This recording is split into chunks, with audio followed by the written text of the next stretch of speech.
C'est Mimi Lay, j'espère que vous allez bien. On va faire un petit avis lecture, hein, parce que la dernière fois que j'ai fait un avis lecture, j'ai beaucoup râlé, que j'ai encore envie de râler, mais je vais pas faire que ça, donc on va aussi parler de trucs chouettes. Je me rends compte que j'ai lancé ma vidéo et je suis même pas allée chercher les bouquins desquels je vais parler. Je suis quand même vraiment très douée, moi, comme personne, donc je vais aller faire ça et puis je reviens tout de suite.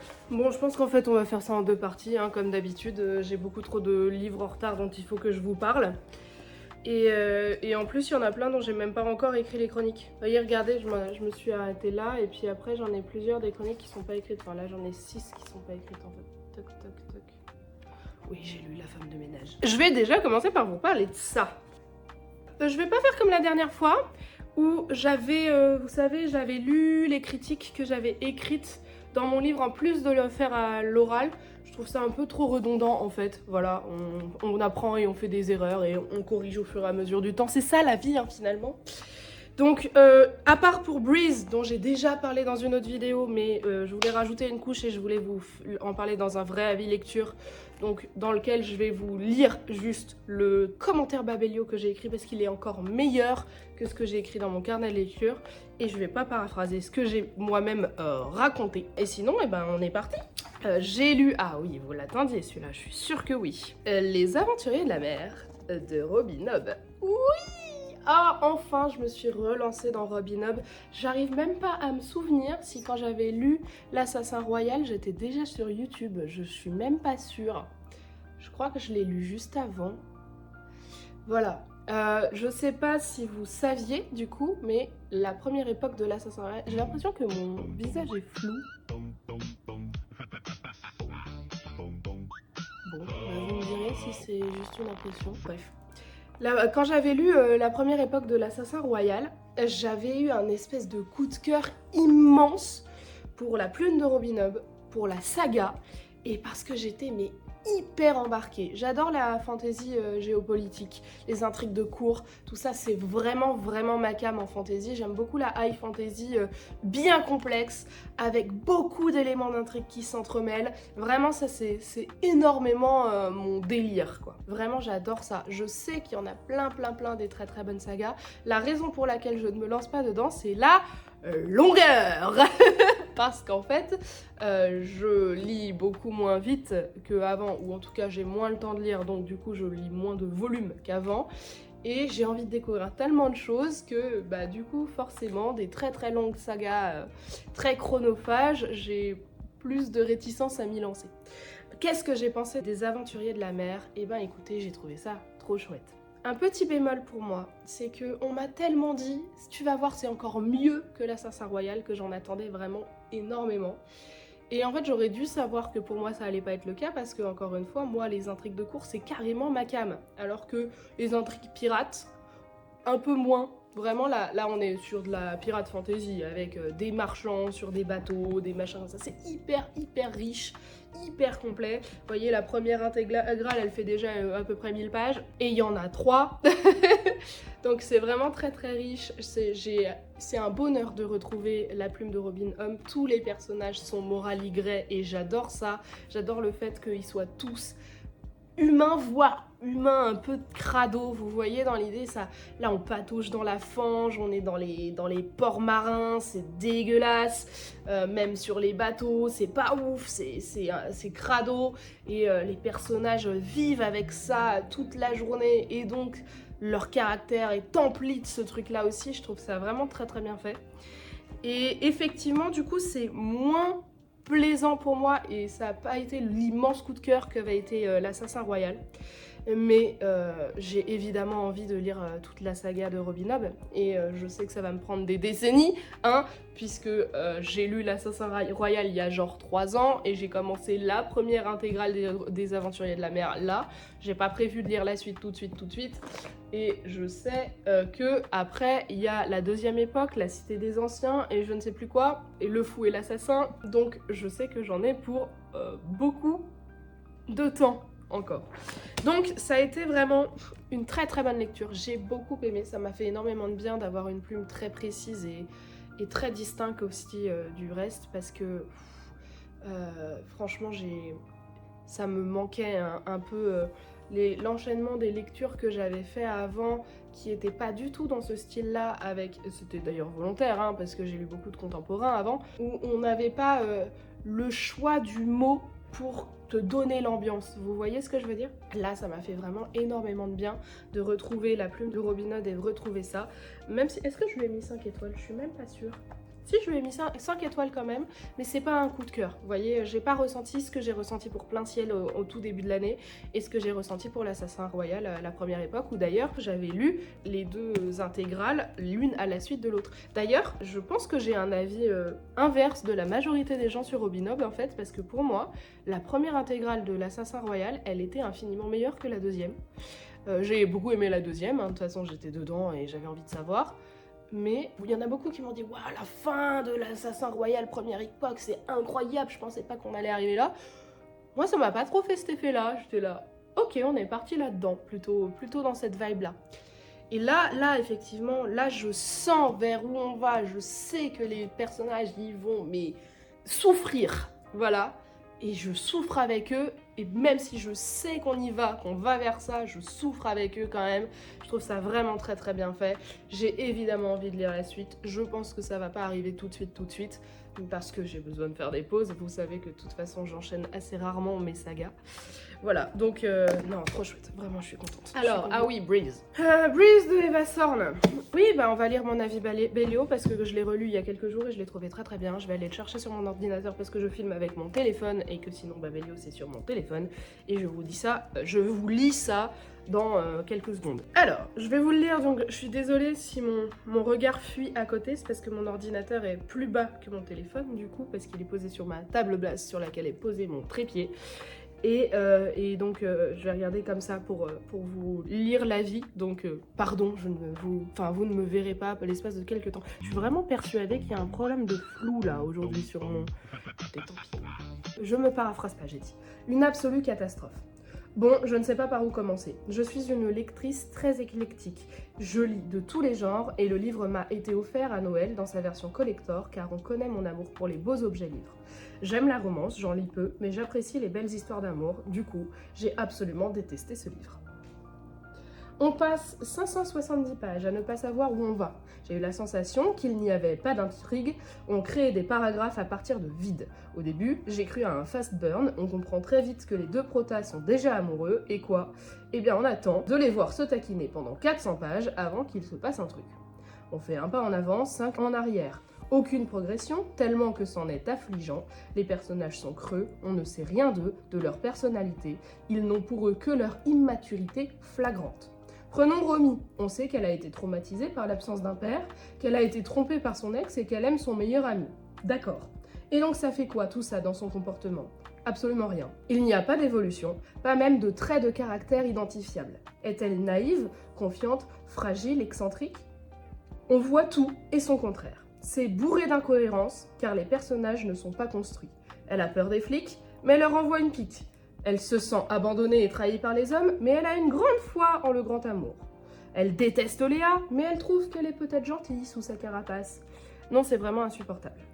Alors, le décor de Hawaï peut sûrement changer cette impression de vide, vous me direz, mais même pas.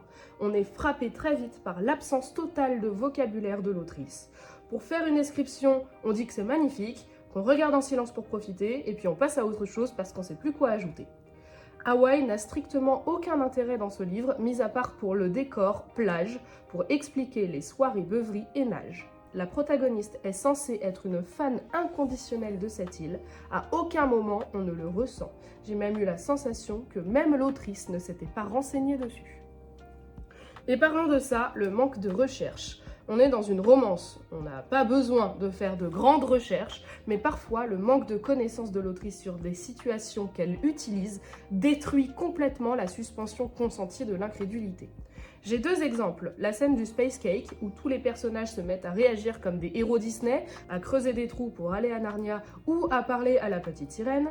Personne ne réagit comme ça pendant un bad trip au cannabis. Le cannabis n'est pas un hallucinogène, il n'a pas l'effet des champignons, même le LSD ne fait pas cette réaction. C'est un cliché de film américain très éloigné de la vie réelle.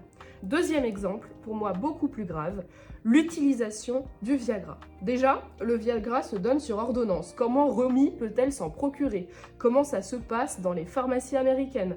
Et surtout son effet.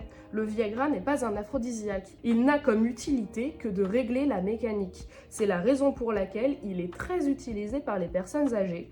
Pas parce qu'elles n'ont plus envie, mais parce qu'ils et elles ont envie, mais ne peuvent physiquement pas le faire.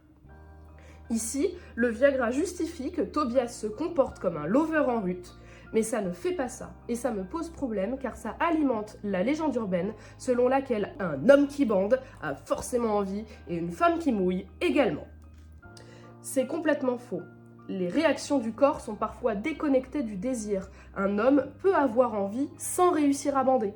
Une femme peut mouiller en réponse à une agression pour que le corps soit moins traumatisé.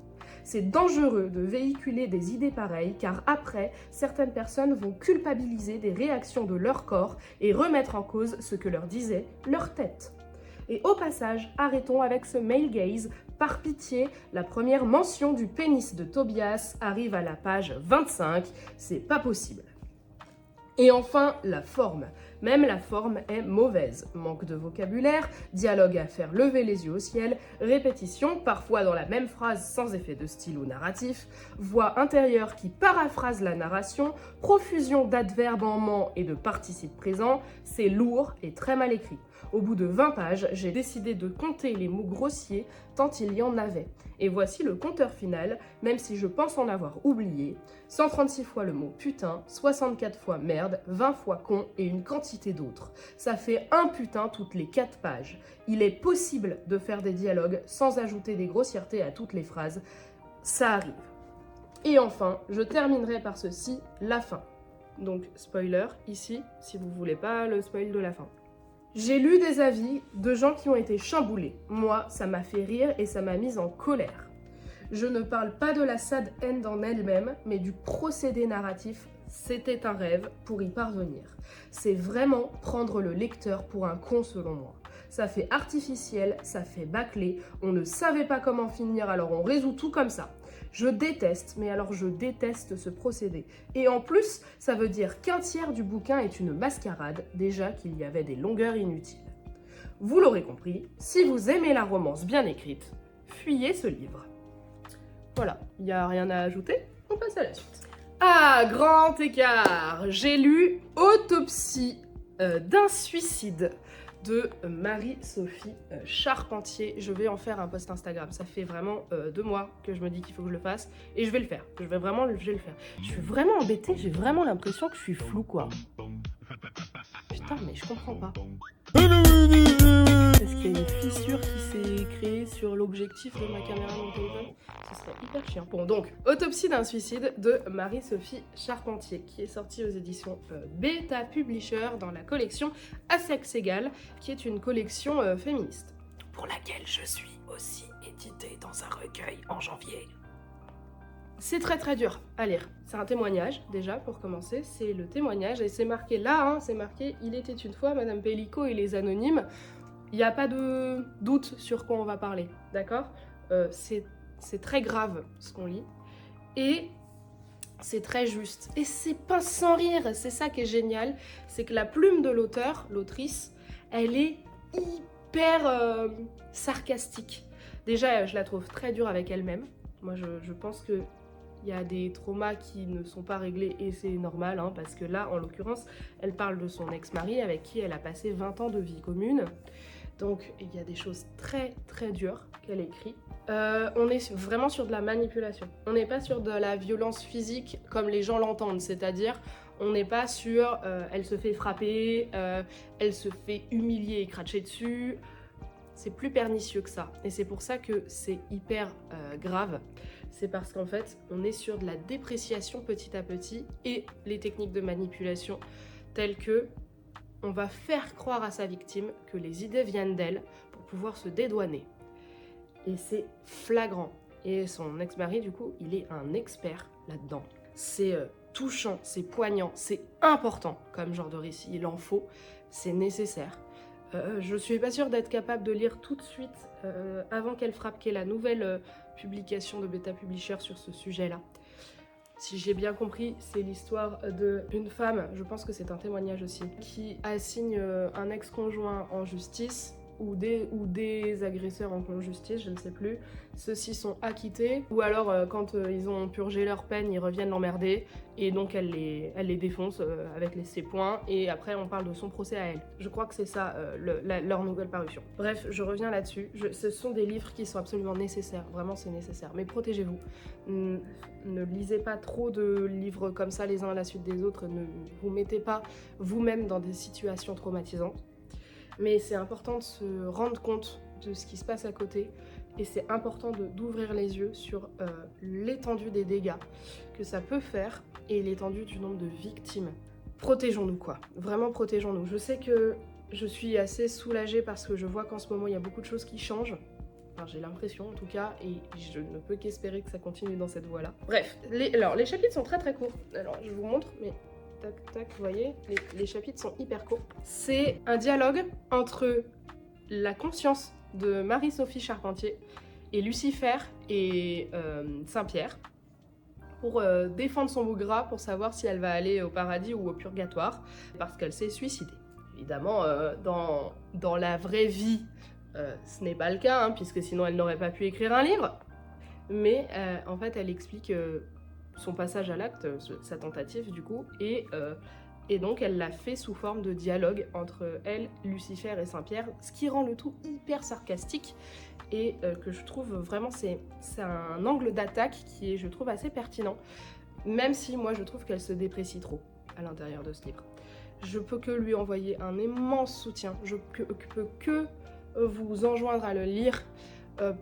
Au début on se dit oh, ça va, c'est pas si grave, et plus on rentre dans le bouquin et plus on se rend compte de la colonisation mentale que son ex-mari a fait sur elle, qui retranscrit encore aujourd'hui je pense d'ailleurs, et ouais, vraiment c'est hyper prenant, c'est hyper poignant. Je vais pas détailler les faits là tout de suite en vidéo, vous vous doutez un peu de quoi ça parle, mais c'est hyper important. C'est ce genre de lectures qui sont vraiment nécessaires, quoi. Donc je vous conseille très vivement de lire ce livre, ou en tout cas de vous le procurer si vous n'avez pas l'espace mental pour le lire, et je le conçois et je le comprends, et protégez-vous. Mais c'est vraiment, ça fait partie des lectures nécessaires, vous voyez. Et d'ailleurs, allez suivre le compte Instagram de l'autrice, elle est vraiment super. Ensuite, j'ai lu Un été rien qu'à nous de Mathilde Trinçon que j'ai, pareil, reçu en e-book. Ça, c'est particulier. Mathilde Trinçon, j'avais lu son premier tome de sa trilogie Eyama, que je n'avais pas trop aimé. Et elle était tombée sur ma critique. Je l'avais pas taguée, évidemment, mais elle était tombée sur ma critique et elle a été très mignonne. Elle m'a dit bah écoute, on peut pas plaire à tout le monde, et puis c'est pas grave. Elle m'avait envoyé un MP et elle m'avait dit est-ce que tu veux lire ma romance pour voir comment j'ai évolué en 6 ans d'écriture et voir si ça te plaît plus. Et donc j'ai lu sa romance que j'ai bien aimée. J'ai 2-3 petits points qui m'ont moi personnellement un peu dérangée.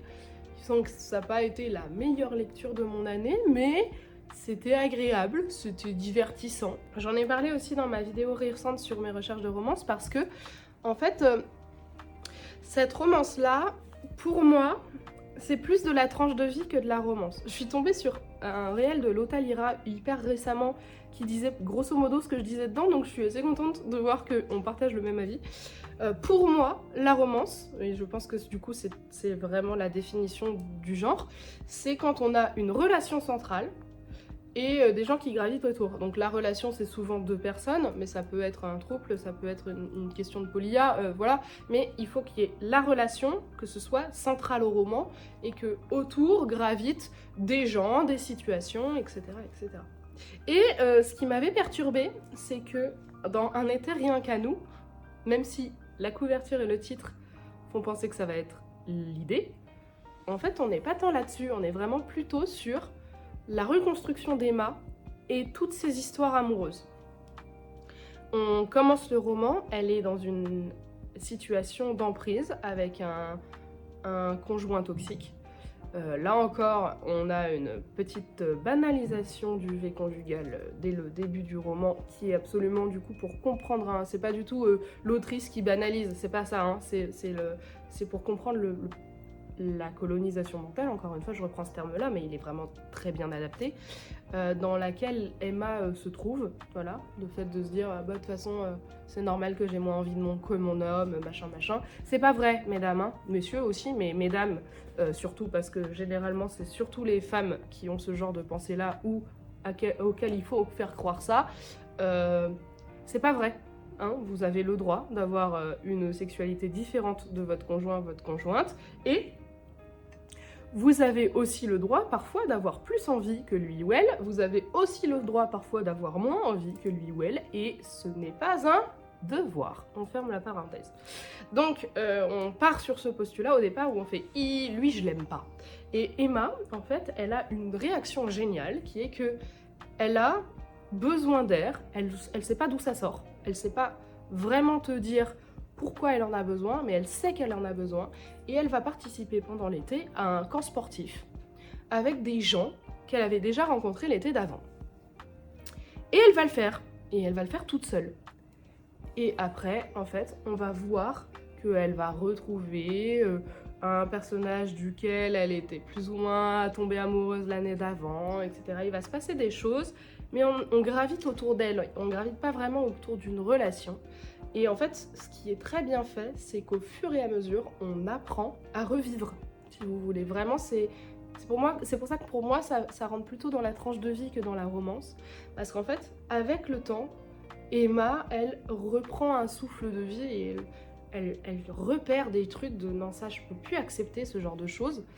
Et évidemment, il va se passer tout un tas d'histoires amoureuses autour d'elle. Et j'ai trouvé ça assez chouette, très doux, très sensible parce qu'il n'y avait pas de toxicité. Alors, s'il y a de la toxicité dans le roman, mais pas de la toxicité dans une relation qui est malsaine et où les deux personnages continueraient de s'engluer dans un truc malsain. On n'est pas du tout là-dedans. Et alors, il y a 2-3 points qui, moi, m'ont un peu moins plu, notamment la façon dont elle se défait de l'emprise de son ex. J'ai trouvé ça peu vraisemblable, mais après, en discutant avec l'autrice, avec Mathilde, en fait, il se trouve que chacun son vécu, voilà. Il y a 2-3 situations qui m'ont fait tiquer. Pareil, il y a des changements de point de vue qui, je trouve, n'apportent rien en narration. Notamment, on passe dans le point de vue d'un des personnages masculins du roman pour comprendre ses traumas. Et j'ai trouvé ça un petit peu artificiel et pas très bien amené, parce que ça ne vient qu'à des moments où on a besoin de donner des informations au lecteur. Et ça, je trouve ça un poil maladroit dans la construction narrative, en fait, si vous voulez. Du coup, oui, effectivement, ça m'a un petit peu dérangée, d'autant plus que j'adore vraiment les romans chorales et j'aime vraiment beaucoup quand on a une différence de point de vue qui vient s'entremêler pour apporter, étoffer le récit. Là où j'ai trouvé ça dommage, c'est que ça n'arrivait qu'à des moments où ça sert de faire valoir. Ou de trauma dumping, parce que sinon le lecteur n'est pas au courant pour comprendre les réactions de tel personnage. Au pire, le lecteur n'est pas au courant et c'est pas grave. Laissons le lecteur supposer qu'il n'a pas tout compris. Ça peut arriver aussi, jusqu'au moment où le personnage masculin va expliquer son trauma à Emma. Voilà. Je pense que selon moi ça aurait été plus efficace, mais je pense aussi que c'est très, très personnel. Parce que moi j'ai un affect particulier pour les romans à point de vue multiple. Voilà, donc ça a été une lecture plutôt agréable. Pas la meilleure lecture de mon année, mais il y a vraiment des points forts et franchement il y a effectivement une qualité de plume bien meilleure que dans le premier tome de sa trilogie, en tout cas de mon point de vue à moi. Je rappelle que tout ce que je dis, ce ne sont que des avis personnels, hein, ça n'engage que moi. Et ça ne veut pas dire que j'ai la science infuse. Ouais, donc oui, c'était plutôt agréable, mais bon, pas tout à fait ce que j'étais venue chercher. Ensuite, j'ai lu... je sais que celui-là, vous l'attendez. Il faut que je parle trop, hein, purée. J'avais dit que j'allais couper la poire en deux. Je fais déjà 34 minutes de vidéo, il va falloir couper des trucs. Podam, livre 1, Les Lilas du Roi de Aude Ziegelmeyer. On me l'a tellement recommandé. Quand je disais que je trouvais pas de livre qu'on me recommandait, celui-là en fait partie. Notamment Mona Lehmann, je sais pas si vous la connaissez sur Insta. Elle a un compte Instagram vachement suivi parce qu'elle a beaucoup d'abonnés qui suivent son travail d'autrice. Elle n'est pas encore publiée, mais elle travaille avec beaucoup d'acharnement. Sur plusieurs livres, elle en a écrit 15 je crois déjà, et elle est assez jeune, hein, je crois qu'elle a même pas 25 ans, donc voilà. Et donc j'ai enfin lu Podam, et j'ai trouvé ça génial. Ah là là, j'ai beaucoup aimé. J'aime beaucoup le fait que les personnages, encore une fois, ne sont pas tout blancs ou tout noirs, qu'il y a beaucoup de zones de gris. Il y a encore des histoires de femmes fortes qui s'émancipent de la manipulation masculine, et vous savez que là, en ce moment, c'est mon bail. Donc vraiment, c'était super chouette. Tout l'arc, parce que je suis pas sûre que ce soit un spoil, parce que c'est noté dans l'arrière de couverture, et c'est les pages de garde, et c'est même sur l'image là, donc tout l'arc où Blanche, hein, parce que la protagoniste s'appelle Blanche, bah elle va être transformée en bête assoiffée de sang. Je m'attendais pas du tout à ce que ça soit tourné de cette manière là. J'ai trouvé ça brillant, et j'ai trouvé ça très cohérent dans la construction du personnage. J'ai trouvé ça génial.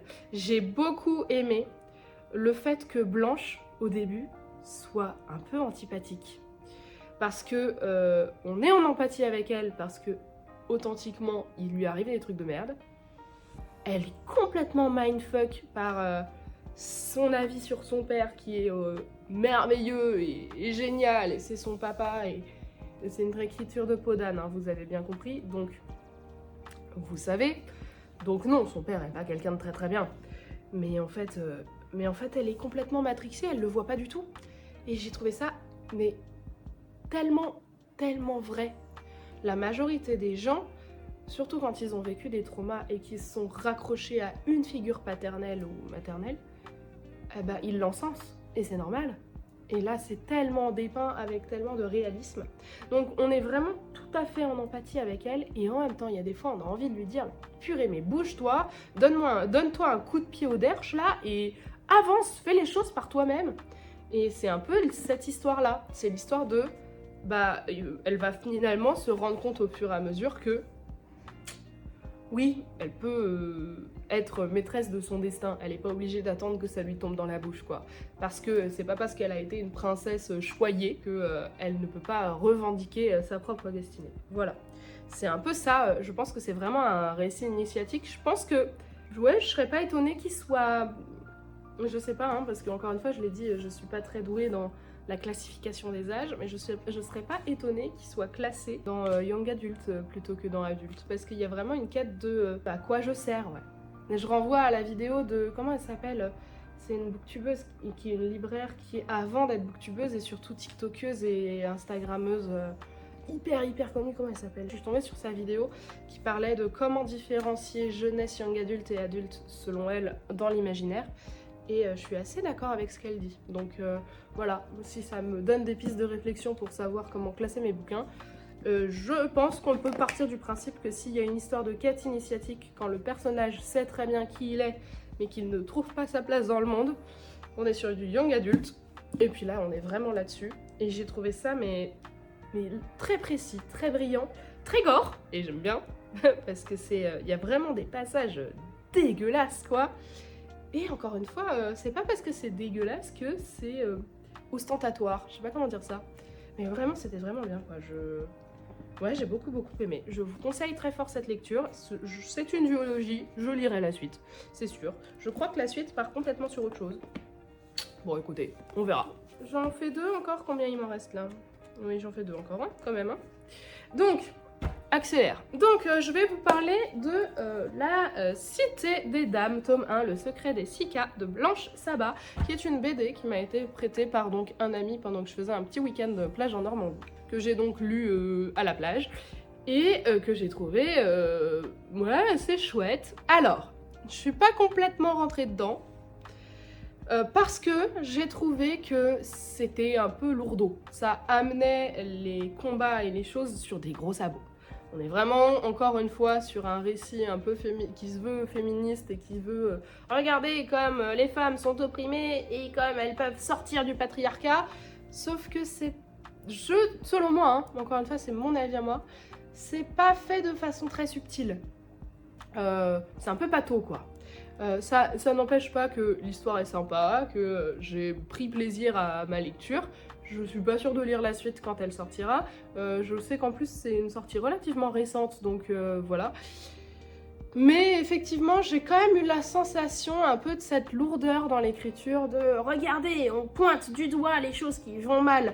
On peut laisser les lecteurs faire l'appréciation tout seuls. Il n'a pas besoin de leur pointer du doigt, quoi, si vous voulez. En tout cas, c'est mon avis. Dès le début, il y a une embrouille entre un personnage féminin et un personnage masculin qui sont très très copains. Où ouais, mais toi, tu te rends pas compte de ce que nous, les filles, on vit au quotidien, et blablabla, et blablabla. On l'avait. Il n'y avait pas besoin, de mettre l'accent dessus à ce point-là. On peut couper court, comprendre qu'ils se disputent, pas besoin d'en faire une page entière, juste 3 cases, ça suffit. Et franchement, on l'avait.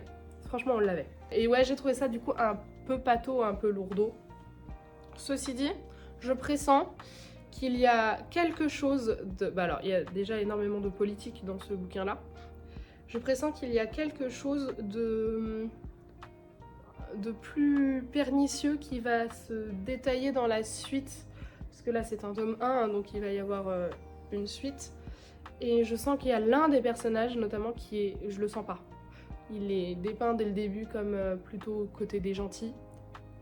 Il fait des choses côté des gentils. Et je pense qu'on va avoir la vie politique de tellement avoir envie de combattre pour sa cause qu'on en tombe dans un extrême qui est intolérant. Je pressens ça. Donc ça, je trouve que c'est bien amené.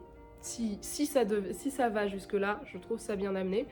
Et je suis assez d'accord, sans rentrer dans des considérations politiques qui ne regardent que moi, je suis assez d'accord avec cet écueil-là. Voilà, mon avis sur La Cité des Dames, c'était plaisant à lire, mais encore une fois, ça n'a pas été ma découverte du siècle. Et enfin, c'est le dernier livre dont je vais parler aujourd'hui. J'ai lu L'odeur des clémentines grillées de Lee Do-woo, qui est donc un roman traduit du coréen, qui est sorti chez Point. Ah, j'ai pas dit Blanche Sabat, c'est sorti chez qui? Drajo, et Peau d'âme, c'est sorti chez Gulfstream. Alors attendez, je vais vous dire le nom du traducteur ou de la traductrice quand même. Traduit du coréen par Lee Seo-young et Christelle Pissonna. Voilà. C'est l'histoire de, comment elle s'appelle déjà, Aewon, qui fait un burn-out et qui décide de retourner vivre dans la maison qu'elle a partagée avec sa mère et sa tante quand elle était plus jeune, au creux des montagnes. C'est marrant parce que je l'ai lu pendant que j'étais à la plage et pendant le début de la canicule. Non, un peu avant quand même, Amélie, parce que j'ai pas mal lu ces derniers temps. Et donc il faisait super chaud, ça me faisait du froid, ça faisait du bien. Bref. Donc on est en plein hiver dans les montagnes et on va suivre la reconstruction, encore une fois, de Aewon et les secrets de famille. Ça, son lien avec sa tante, son lien avec ses anciens amis du lycée, hein, parce qu'elle retourne dans sa petite province quand elle était lycéenne. On va suivre l'histoire de son book club qu'elle va rejoindre avec l'unique librairie du petit village, bref. Et j'ai trouvé ça très très doux, c'est vraiment ma vibe, c'est comme on dit, hein, c'est Mimi-Corps, je m'attendais à ça, c'est ce que j'ai eu. Je suis un tout petit peu déçue, une toute petite pointe de déception, parce que j'aurais aimé qu'on ait plus le détail de son trauma. Alors, sans faire dans le grandiloquent, je veux dire, mais d'avoir le détail exact de pourquoi elle a fait un burn-out, pourquoi en fait elle a décidé de quitter Séoul et sa vie de rêve. J'aurais aimé un peu plus d'étoffe à ce niveau-là. C'est vraiment très clairement une volonté de l'auteur. Je pense que c'est une autrice, hein. Oui, c'était une autrice. J'aurais aimé plus de détails. Je sais que c'est une volonté de montrer plutôt comment se reconstruire plutôt que d'où on vient. Ça se voit en fait, ça se sent dans le livre. Mais du coup, ça m'a un peu frustrée parce que moi, je m'attendais vraiment, un peu par habitude de la littérature française, si vous voulez. Nous, généralement, quand on fait de la tranche de vie en France, il y a beaucoup d'accent sur pourquoi ça va pas bien et comment ça va mieux à la fin. C'est un peu comme ça en tout cas que fonctionnent les Grimaldi, les Melissa d'Acosta, etc., etc. Enfin, c'est l'impression que ça me donne. Et c'est un truc que j'aime bien. Et dans la littérature asiatique en général, parce que j'allais dire coréenne, mais je n'ai lu que celui-là, sinon je peux que le comparer avec des littératures japonaises. On n'est pas du tout là-dedans, on n'est pas du tout dans le voyeurisme. Ce sont des pays qui sont très prudes et très pudiques. Et du coup, c'est pas du tout étonnant qu'on n'ait pas ça, qu'on ait vraiment plutôt l'histoire de sa reconstruction, la douceur de sa nouvelle vie. Et il y a, je dis ça, mais il y a un passage de drama, de secret de famille qui éclate. Mais encore une fois, pour moi, ça aurait mérité d'être un peu plus creusé. Mais je sais que là, c'est vraiment une question culturelle. Parce que nous, en Europe et a fortiori en France, on aime les trucs sales. Et on le dit et on râle tout le temps. C'est pas du tout la mentalité asiatique, en tout cas, ce n'est pas celle que j'ai cru comprendre que les Japonais et les Coréens avaient. Voilà, donc ça a été une lecture très agréable, ça m'a fait beaucoup de bien, c'est un petit cocon de douceur, c'est exactement ce pourquoi on part lire ça et c'est exactement ce qu'on trouve. Je continuerai de lire de la lecture asiatique en roman parce que ça me fait du bien à l'âme, quoi, si vous voulez, après avoir lu des trucs glauques et des trucs de trauma et des trucs machin. En fait, juste enveloppé de douceur, c'est bien aussi. Et là, ce qui est chouette aussi, c'est qu'il arrive des trucs, hein, c'est de la tranche de vie, mais il y a des petites péripéties. Mais à chaque fois qu'il leur arrive une tuile, bon bah allez, c'est pas grave, on va vivre avec et puis ça va bien se passer. Et ça, c'est très chouette. Vraiment, c'est très très chouette. Voilà. J'ai fait le tour de la première partie de cette vidéo. Après, il me restera 1, 2, 3, 4, 5, 6, 7, 8, 9. Oh là là. Oh, je sais pas si je vais faire tout d'un coup non plus. Bon, bref. Je parle trop. Oui, je parle trop. Ferme ta bouche, Amélie, et arrête ta vidéo là. Dans tous les cas, je vous souhaite à tous et à toutes d'excellentes lectures, d'excellentes rencontres, qu'elles soient livresques ou non. Je vous souhaite tout le bonheur du monde et que quelqu'un vous tende la main et je vous fais des bisous. Ciao!